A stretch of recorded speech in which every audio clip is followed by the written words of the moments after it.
Shinchan എത്ര പ്രാവശ്യം പറഞ്ഞതാ ഈ കളിപ്പാട്ടങ്ങളൊക്കെ ഒന്ന് അടുക്കി വെക്കാം, വേഗം ഇതെല്ലാം എടുത്തു വെച്ചേ. അമ്മേ, ഞാനിപ്പോ ലോകത്തെ രക്ഷിക്കുന്ന തിരക്കിലാണ്. അമ്മ പറഞ്ഞത് ശരിയാ, കളിപ്പാട്ടങ്ങൾ അടുക്കി വെക്കണം. പക്ഷെ അലമാരയിലല്ല. അച്ഛന്റെ ഈ ബാഗിൽ ഇരുന്ന് ആരും കാണില്ലല്ലോ. അച്ഛന് ഓഫീസിൽ ബോറടിക്കുമ്പോ കളിക്കാനും പറ്റും.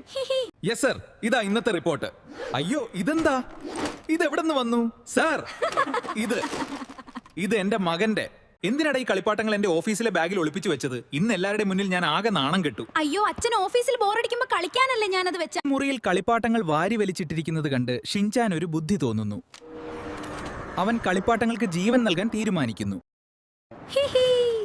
ഇനി നിങ്ങൾ തന്നെ ഈ റൂം വൃത്തിയാക്കണം. എല്ലാവരും എഴുന്നേക്കൂ. പെട്ടെന്ന് എല്ലാ കളിപ്പാട്ടങ്ങളും എഴുന്നേറ്റ് നടക്കാൻ തുടങ്ങുന്നു. പക്ഷേ അവർ റൂം വൃത്തിയാക്കുന്നതിന് പകരം മുറിയിലാകെ ഓടിക്കളിച്ച് ബഹളം ഉണ്ടാക്കുന്നു. അയ്യോ, ഇതെന്താ ഇവിടെ നടക്കുന്നത്? കളിപ്പാട്ടങ്ങൾ പറക്കുന്നോ? ഷിൻചാൻ, നീ എന്ത് മാജിക്കാണ് ഈ കാണിക്കുന്നത്? എന്താ ഇവിടെ ഒരു ബഹളം? ഹിരോഷി, നിങ്ങൾ എന്തിനാ കസേരയുടെ അടിയിൽ ഇരിക്കുന്നത്? അത് അമ്മയുടെ ചോദ്യം കേട്ട ഷിൻചാൻ പെട്ടെന്ന് തന്റെ മാന്ത്രിക പെൻസിൽ കൊണ്ട് ചുമരിൽ ഒരു മാന്ത്രിക ബോക്സ് വരക്കുന്നു. ഉടനെ മുറിയിൽ ചിതറിക്കിടക്കുന്ന കളിപ്പാട്ടമെല്ലാം തറയിൽ നിന്നും മാന്ത്രിക ബോക്സിലേക്ക് കയറിപ്പോയി.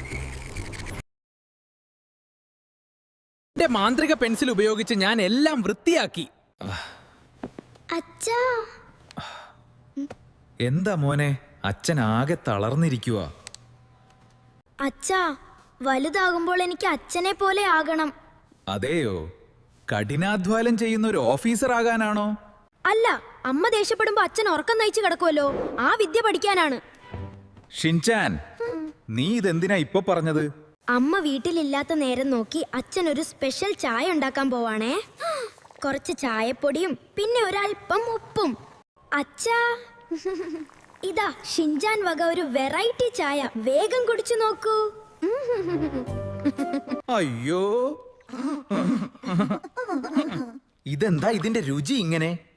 നീ ഇതിൽ എന്താടാ ചേർത്തത്? അച്ഛൻ എപ്പോഴും ഒരേ ചായ കുടിച്ച് മടുക്കണ്ട എന്ന് കരുതി ഞാനൊരു പരീക്ഷണം നടത്തിയതാ. സൂപ്പർ അല്ലേ? അച്ഛാ, എഴുന്നേക്കൂ.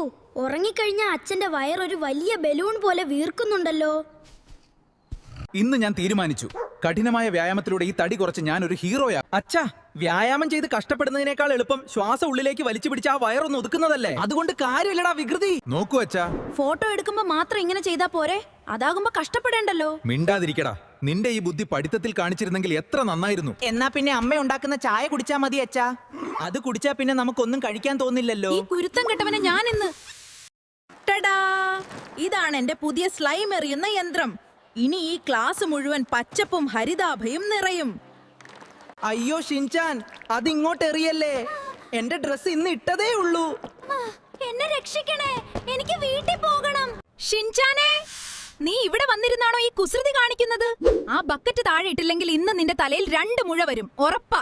മിസ്സേ, അമ്മേ, പതുക്കെ ഓട്. പ്രായമായതല്ലേ. എന്റെ പിന്നാലെ വരാൻ അമ്മക്ക് ഇനിയും ഒരുപാട് കഞ്ഞി കുടിക്കേണ്ടി വരും. നിന്നെ ഉണ്ടല്ലോ, നിനക്കിന്ന് ചോറില്ലടാ കുരുപ്പേ. എന്റെ പാവം തല. ഇത്രയും വലിയ മുഴ വന്ന സ്ഥിതിക്ക് ഇനി എനിക്ക് കൂടുതൽ ബുദ്ധി ഉണ്ടാകുമോ മിസ്സേ? ബുദ്ധിയല്ല, മര്യാദ വരും. വേഗം തുടച്ചു തീർക്കടാ.